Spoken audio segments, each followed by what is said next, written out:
जी ने कह दिया एक परिवार में 2 कानून नहीं चलेगा, तो जो मोदी जी मानने वाले बोले यूसीसी आना चाहिए, आना चाहिए, आना चाहिए।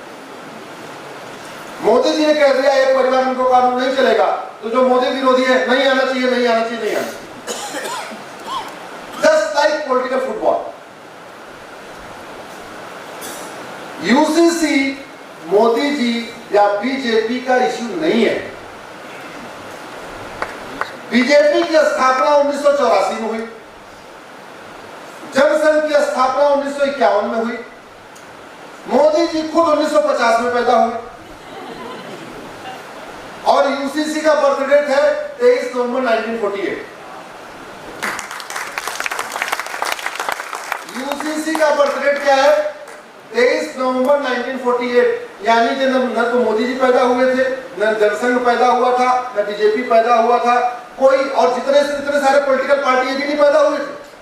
ये तब पैदा हो गया था 23 नवंबर 1948 को। यूसीसी लंबी चर्चा के बाद हमारे कॉन्स्टिट्यूशन में आ गया और उस समय तय हुआ कि हमारा देश सब एक देश एक विधान से चलेगा, एक देश एक नागरिक संहिता होगी, किसी के साथ भेदभाव नहीं होगा, बेटा बेटी में कोई भेदभाव नहीं होगा, पति पत्नी में कोई भेदभाव नहीं होगा, महिला पुरुष में कोई भेदभाव नहीं होगा, हिंदू मुस्लिम में कोई भेदभाव नहीं होगा और सबके लिए कानून हुआ। यूसीसी आए या ना आए, हिंदू, जैन, बौद्ध और सिख पे कोई फर्क नहीं पड़ने वाला, कोई फर्क नहीं पड़ेगा, क्योंकि 1955 का जो हिंदू कोड बिल है वो महिला पुरुष को एक समान मानता है, बेटा बेटी को एक समान मानता है, पति पत्नी को एक समान मानता है, कोई भेदभाव करता नहीं। जो थोड़ा बहुत उसमें 1-2 सेक्शन थे उसको सुप्रीम कोर्ट ने जजमेंट दे के 3-4 जजमेंट दिया और वो पूरा कर दिया। आज की डेट में यूसीसी आए या ना आए, हिंदू, जैन, बौद्ध और सिख जो कानून की भाषा में हिंदू कहलाते हैं उनके लिए कोई फर्क नहीं पड़ता। यूसीसी का जो सबसे ज्यादा लाभ मिलेगा वो हमारी मुस्लिम बेटियों को मिलेगा। सबसे ज्यादा लाभ मुस्लिम बेटियों को, उससे कम पारसी बेटियों को, उससे कम क्रिश्चियन बेटियों को और हिंदू बेटियों को कोई फायदा नहीं। पहली बात तो ये पुरुष के लिए तो है ही नहीं, पुरुषों का तो किसी को कोई फायदा नहीं होने वाला। फायदा जो होगा वो बेटियों को होगा। मैं डिबेट में था, लगातार डिबेट में रहता हूं। एक पॉलिटिकल पार्टी है, उसके अध्यक्ष अपने आप को बैरिस्टर भी कहते हैं।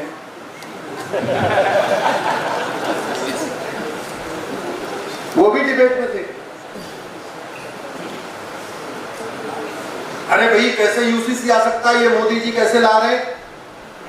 हमारा आपका कपड़ा अलग अलग है, हमारा पहनावा अलग अलग है, यूसीसी कैसे आ जाएगा? मैंने कहा बैरिस्टर साहब ये कॉमन ड्रेस कोड नहीं आ रहा है। ये क्या आ रहा है?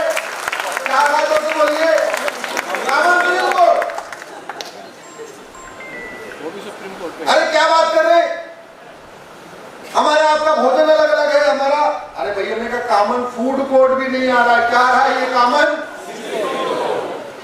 2-4 दिन के बाद उनके प्रवक्ता फिर से, वो भी एडवोकेट है, मुंबई में रहते हैं, वो कह रहे एक्चुअली ये कैसे हो सकता है, मोदी जी कैसे इसको कर सकते हैं? हमारी आपकी प्रेयर अलग है, हमारी आपकी पूजा पद्धति अलग है।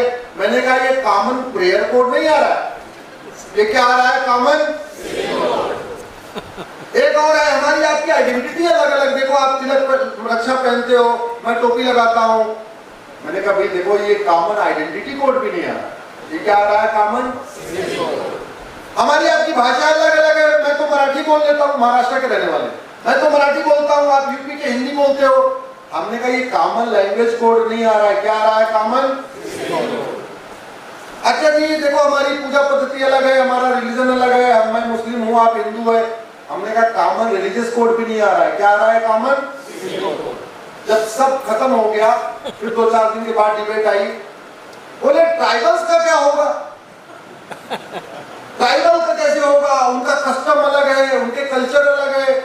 मैंने कहा ये कॉमन कस्टम कोड या कॉमन कल्चर कोड भी नहीं आ रहा है। क्या आ रहा है? कॉमन। उससे बचा। एचयूएफ का होगा, HUF सुना होगा आप लोगों ने, वैसे उसके पहले नहीं सुना होगा तो इस डिबेट के दौरान जरूर सुना होगा। यहाँ कितने लोगों का अकाउंट है HUF में? इतनी बड़ी सभा में 2 लोगों का अकाउंट है, बताओ। पहले लोगों को पता ही नहीं था HUF होता क्या है, अभी भी बहुत सारे लोगों को नहीं पता। देखिए पुणे में फर्गूसन कॉलेज की इतनी बड़ी गैदरिंग में केवल 2 लोग, अच्छा आपका खाता है क्या HUF का? वो एक आदमी का, धन्य है आप, कम से आपने खाता तो खुलवाया। HUF जानते ही नहीं लोग। HUF टैक्स का इश्यू है कि टैक्स में बहुत सारे कैटेगरीज को छूट मिलती है, तो एक प्रावधान ये रखा गया कि जो हिंदू अनडिवाइडेड फैमिली है अगर वो ज्वाइंटली रहेंगे तो उसमें जो परिवार के मुखिया के नाम अकाउंट होगा तो उसको 5 लाख रुपए तक इनकम टैक्स की छूट मिलेगी। और वो 5 लाख रुपए तक सबको मिलती है, मिडिल क्लास को भी मिलती है, लेबर को भी मिलती है, सबको। भाई आप सबको 5 लाख रुपए तक इनकम टैक्स छूट है कि नहीं है? बस उतना ही उस परिवार में अगर ज्वाइंट अकाउंट होगा। और ये कॉन्सेप्ट इसलिए रखा गया था जब इनकम टैक्स एक्ट बन रहा था कि भाई पहले 4 बेटे हैं, अगर कमा रहे हैं, पिताजी तो घर में हो गए, रिटायर होकर रह रहे हैं, वो खेती बाड़ी करते हैं, तो चारों बेटे थोड़ा थोड़ा मान लो 100-100 रुपए पिताजी को देंगे। ऐसे सिस्टम था ना कि 4 बच्चे हैं, थोड़ा थोड़ा पैसा पिताजी को दिया करते थे, तो पिताजी अपने खाते में रखेंगे, तो पिताजी को इनकम टैक्स न लगे, इसलिए सिस्टम बना दिया कि जहां ज्वाइंट फैमिली के नाम होगा, पता चला कि एक अकाउंट है उसमें माता पिता है, पिता सबसे ऊपर है, 4 बेटे भी हैं, 4 बहुएं भी हैं, तो फिर पिताजी को इनकम टैक्स नहीं लगेगा। ये सिस्टम बनाया। आज की डेट में कोई फॉलो हो ही नहीं रहा, कोई है नहीं, किसी HUF को यूज ही नहीं करता। HUF का क्या होगा? मैंने कहा देखो HUF तो इनकम टैक्स का इश्यू है, ये 1 नेशन 1 टैक्स नहीं आ रहा। क्या आ रहा है? 1 नेशन 1 कुछ लोग, मैं अभी क्वेश्चन देख रहा था हमारे पास, आप लोगों ने भेजा हुआ है, कह रहे वक्त, क्या इससे वक्त को कोई फर्क पड़ेगा? नहीं, वक्त का एक अलग इशू है, वो कॉमन सिविल कोड का इशू नहीं। कुछ लोगों का कहना था धर्मांतरण रुक जाएगा, क्या? नहीं, धर्मांतरण तब रुकेगा जब भारत में 1 नेशन 1 पिनल कोड लागू होगा, जैसे ये अमेरिका में लागू है। ये मेरे हाथ में अमेरिका का फेडरल पिनल कोड है, ये दिख रहा होगा आपको। इसमें 123 चैप्टर है। उन्होंने क्या किया अमेरिका में, जैसे हमारे यहाँ अलग अलग कानून है, घूसखोरी का अलग, जमाखोरी का अलग, मिलावटखोरी का अलग, कालाबाजारी का अलग, नशा तस्करी का अलग, मानव तस्करी का अलग, सोना तस्करी का अलग, धर्मांतरण का अलग, घुसपैठ का अलग, सब अलग अलग कानून है। अमेरिका वालों ने क्या किया, एक टीम बनाई, पूरी दुनिया के सारे भ्रष्टाचार अपराध के कानूनों को देखा, उसको एक कंपाइल किया, उसकी टेबल बनाई, और टेबल बना के सारे के सारे भ्रष्टाचार अपराध के कानून को एक कानून बना दिया, 1 नेशन 1 पिनल कोड। ये फेडरल पिनल कोड दिख रहा होगा आपको, ये अमेरिका में ऐसे चलता है। तो धर्मांतरण तब रुकेगा जब अमेरिका की तर्ज पे भारत में भी एक 1 नेशन 1 पिनल कोड लागू होगा। शुरुआत हो गई है, 1860 वाला इंडियन पिनल कोड गया, नया बिल इंट्रोड्यूस हो गया है, आने वाले टाइम में उसमें अमेंड करके और भी चैप्टर जोड़ने पड़ेंगे, लेकिन धर्मांतरण तभी रुकेगा जब 1 नेशन 1 पिनल कोड होगा। 1 नेशन 1 सिविल कोड से उसका लेना देना नहीं। कुछ लोगों ने कहना था घुसपैठ रुक जाएगी, क्या? घुसपैठ तब रुकेगी जब 1 नेशन 1 पिनल कोड होगा, जैसे अमेरिका में। कुछ लोग कहना था भ्रष्टाचार रुक जाएगा, क्या? भ्रष्टाचार तब रुकेगा जब 1 नेशन 1 टैक्स कोड होगा, लेकिन आज का इश्यू नहीं, इसलिए मैं नहीं बोलूंगा। कुछ लोगों का कहना था कि पुलिस कैसे काम करेगी, क्या पूरे देश में हर जगह की पुलिस बुलडोजर लेके घूमना शुरू कर देगी?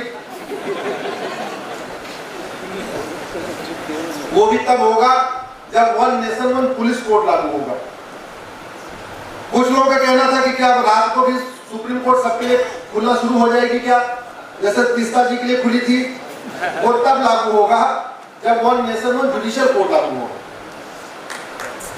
तो आपको कई सारे स्टेप्स लेने पड़ेंगे। कॉमन सिविल कोड आएगा तो सबकी शादी का रजिस्ट्रेशन मैंडेटरी हो जाएगा। जैसे आप बर्थ सर्टिफिकेट बनवाते हैं, डेथ सर्टिफिकेट बनवाते हैं, ऐसे ही मैरिज का सर्टिफिकेट बनवाना सबके लिए मैंडेटरी हो जाएगा। यही एक फायदा है जिससे देश में सबको फायदा होगा। अभी हिंदुओं में भी सब लोग अपना मैरिज कंपल्सरी रजिस्ट्रेशन नहीं कराते, तो कॉमन सिविल कोड से मैरिज का रजिस्ट्रेशन मैंडेटरी हो जाएगा। आपको हर हालत में शादी हुई तो 30 दिन के अंदर उसको रजिस्ट्रेशन कराना ही पड़ेगा। आप इसको फायदा कह लो, नुकसान कह लो, जो भी, लेकिन ये सबको कराना पड़ेगा। कॉमन सिविल कोड आएगा, शादी विवाह की उम्र सबकी, मिनिमम एज ऑफ मैरिज सबकी एक समान हो जाए। भारत में आज भी आजादी के 75 साल के बाद भी शादी विवाह की उम्र अलग अलग चल रही है।